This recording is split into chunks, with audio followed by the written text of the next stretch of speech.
Assalamualaikum warahmatullahi wabarakatuh. Saya Celin Kusuma Dewi dari 12 TCA 3. Di sini saya akan menjelaskan sejarah perkembangan pesawat. Pengertian pesawat terbang. Pesawat terbang merupakan salah satu pesawat udara yang bisa terbang dengan tenaga sendiri, memiliki sayap tetap dan lebih berat dari udara. Istilah pesawat terbang secara umum biasa disebut juga dengan kapal terbang atau pesawat udara, atau hanya pesawat dengan tujuan pendefinisian sebagai kendaraan yang dapat terbang di udara atau atmosfer. Akan tetapi, istilah pesawat terbang berbeda dengan pesawat udara menurut dunia penerbangan. Istilah pesawat udara jauh lebih luas pengertiannya dibanding pesawat terbang, karena pesawat udara mencakup pesawat terbang dan helikopter. Sejarah penemuan pesawat terbang. Penemu pesawat terbang adalah Wright bersaudara. Wright bersaudara atau Wright Brothers lahir pada tanggal 19 Agustus 1871 dan wafat 30 Januari 1948. Kemudian saudaranya Wilbur yang lahir pada tanggal 16 April 1867 dan wafat 30 Mei 1912. Wright bersaudara adalah dua orang Amerika yang dicatat dunia sebagai penemu pesawat terbang karena mereka berhasil membangun pesawat terbang yang pertama kali sukses diterbangkan dan dikendalikan oleh manusia pada tanggal 17 Desember 1903. 2 tahun setelah penemuan mereka, kedua bersaudara tersebut mengembangkan mesin terbang mereka ke bentuk pesawat terbang yang memakai sayap yang seperti sekarang kita kenal. Kabarnya sih mereka bukan orang yang pertama kali melakukan pesawat percobaan atau eksperimen. Tapi Wright bersaudara adalah orang yang pertama kali menemukan kendali pesawat sehingga pesawat terbang dengan sayap itu bisa dikendalikan. Penerbangan pertama kali yaitu dengan menggunakan balon udara panas yang ditemukan seorang berkebangsaan Prancis bernama Joseph Montgolfier dan Etienne Montgolfier terjadi pada tahun 1782.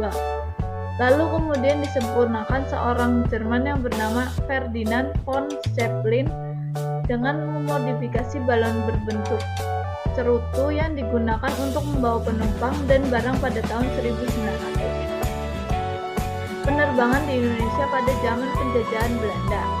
Kegiatan penerbangan di Indonesia sebenarnya sudah dimulai tepatnya setahun setelah Wright bersaudara berhasil menemukan pesawat terbang untuk pertama kalinya. Pada tahun pertengahan tahun 1905, orang Belanda yang bernama Insinyur Onen memulai percobaan untuk membuat pesawat terbang dengan menggunakan bahan bambu dan kulit kerbau di daerah Sukabumi, Jawa Barat.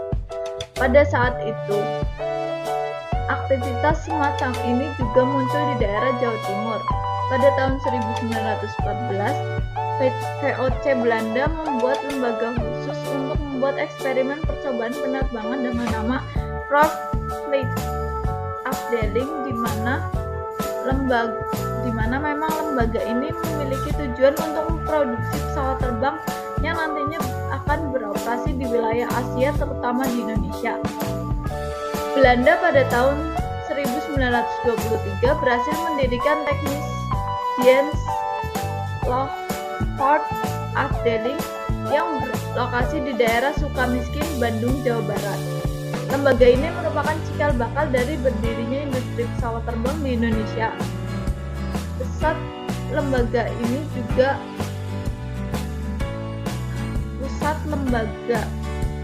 ini pada tahun 1924 dipindah ke lapangan udara Andir, yang mana lapangan Andir yang kita kenal pada saat ini sudah berganti nama menjadi lapangan udara Hussein Sastranegara. Pada saat itu, investasi pemerintahan Belanda melalui VOC banyak mengucurkan fasilitas dan dana untuk kegiatan perakitan pesawat pembom yang memang pada saat itu digunakan untuk melawan serangan bangsa Jepang yang juga ingin berkuasa di Indonesia. Pada tahun tersebut muncullah insinyur perakit pesawat terbang seperti Ahmad Taslim dan Tausif yang merupakan tokoh Indonesia yang diajak bekerja sama dengan pemerintah Belanda pada saat itu yang diwakili oleh Insinyur M. P. Pattis, dan L.W. Wolfram. Mereka berempatlah pioner yang mampu menciptakan beberapa pesawat terbang bermesin tunggal seperti PW-1 dan PW-2 yang berhasil terbang di udara dengan lancar. Terutama PW-2 yang berhasil melakukan perjalanan udara mencapai negeri Belanda pada tahun 1935, di mana pesawat PW-2 berhasil mencuri perhatian dunia pada saat itu. Dengan rangkaian peristiwa inilah Indonesia memang menjadi bagian dari sejarah penerbangan kedirgantaraan dunia. Bahkan pelopor industri pesawat terbang dunia yang legendaris seperti Anton Hermann Gerhard Fokker, pendiri perusahaan pesawat Fokker ini lahir di Indonesia, tepatnya di Kota Kediri, Jawa Timur. Penerbangan pada zaman kemerdekaan Indonesia. Setelah negara Indonesia merdeka pada tanggal 17 Agustus 1945, fasilitas milik negara Belanda di Indonesia mulai diambil oleh penerbangan pada zaman kemerdekaan negara Indonesia. Setelah negara Indonesia merdeka pada tanggal 17 Agustus 1945, fasilitas milik pemerintah negara Belanda di Indonesia mulai diambil alih oleh bangsa Indonesia. Semua fasilitas penerbangan pada saat itu dikuasai oleh Tentara Republik Indonesia atau TRI bagian udara. Fasilitas seperti pabrik pesawat terbang di Lapangan Udara Andir Bandung, Lapangan Udara Maguwo Yogyakarta, dan Lapangan Udara Maospati Madiun telah dikuasai oleh TRI pada saat itu. Pada masa perang kemerdekaan melawan penjajahan Jepang, bangsa Indonesia juga banyak mengambil alih dan memodifikasi beberapa pesawat terbang milik tentara Jepang seperti pesawat Cureng atau lebih dikenal dengan sebutan pesawat Nishikoren.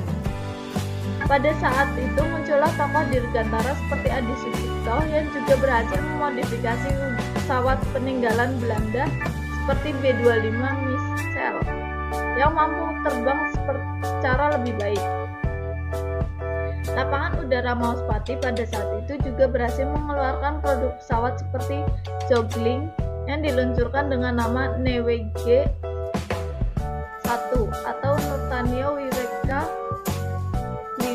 Leader, di mana memang dinamakan dengan insinyur yang berhasil mengembangkan model pesawat yaitu Nurtanio Pringgo Adi Surjo.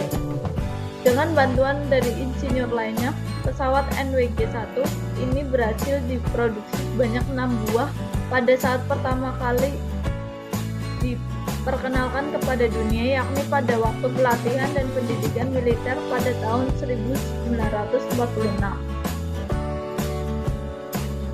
Pesawat kedua yang berhasil dibuat oleh bangsa Indonesia adalah pesawat WEL-1 atau dikenal dengan RIX yang dirancang oleh Wiweko Supono pada tahun 1947 dengan menggunakan mesin Harley Davidson pada waktu itu. Perkembangan industri dirgantara di Indonesia terhenti saat karena adanya pemberontakan G30 SPKI di Madiun dan juga adanya agresi Belanda yang ingin menguasai Indonesia lagi pada tahun 1949. Setelah Belanda berhasil dipukul mundur dari Nusantara pada tahun 1954, Indonesia berhasil meluncurkan pesawat dengan awak 15 penumpang dengan pesawat yang diberi nama Sikumbang. Keberhasilan ini karena kerja keras Nurtanio Pringgo Adi Surjo yang senantiasa mengabadikan hidupnya untuk perkembangan dunia kedirgantaraan di Indonesia. Setelah itu, berbagai macam prototipe pesawat terbang seperti Belalang 89, Belalang 90, dan Kunang 25. Penerbangan pada zaman pasca kemerdekaan negara Indonesia. Pada tahun 1960, Indonesia membentuk Lembaga Persiapan Industri Penerbangan atau LAPIP sebagai lembaga yang mampu berbicara lebih dalam dunia kedirgantaraan. Pada perkembangannya, LAPIP diubah namanya menjadi Lembaga Industri Penerbangan Nurtanio atau LIPNUR untuk menghormati jasa-jasa Nurtanio Pringgo Adi Surjo sebagai salah satu pioner pesawat terbang di Indonesia. Pada perkembangannya, LIPNUR berhasil bekerja sama dengan perusahaan Fokker untuk menyiapkan proyek pesawat terbang komersial di Indonesia. Pada tahun 1976, IPTN hadir dan mengambil alih semua fasilitas kedirgantaraan di Indonesia termasuk Lipnur pada saat itu. Pada zaman pemerintahan Orde Baru, IPTN mendapatkan kucuran dana dan fasilitas yang besar dari pemerintah untuk mengembangkan dunia kedirgantaraan di Indonesia agar mampu berbicara lebih di tingkat dunia. Pesawat seperti N250 dan N230 berhasil diciptakan. Namun IPTN mengalami kegagalan pada saat bekerja sama membuat pesawat Soko Galeb yang pada waktu itu didukung oleh Serbia atau Yugoslavia karena proyek ini tidak berjalan dengan baik.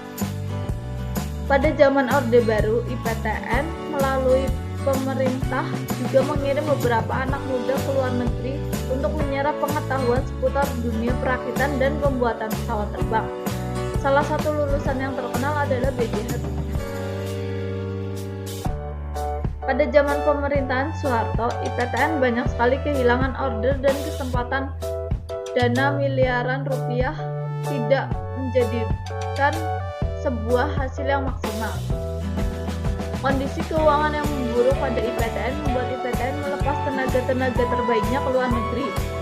Karena pada saat itu industri pesawat terbang di luar negeri juga sedang bagus-bagusnya. IPTN pun berubah nama menjadi PT Dirgantara Indonesia atau PTDI. PT Dirgantara Indonesia tidak langsung merespon dengan membuat pesawat seperti sejarah masa lalu, namun PT Dirgantara Indonesia hanya memasok suplai komponen pesawat.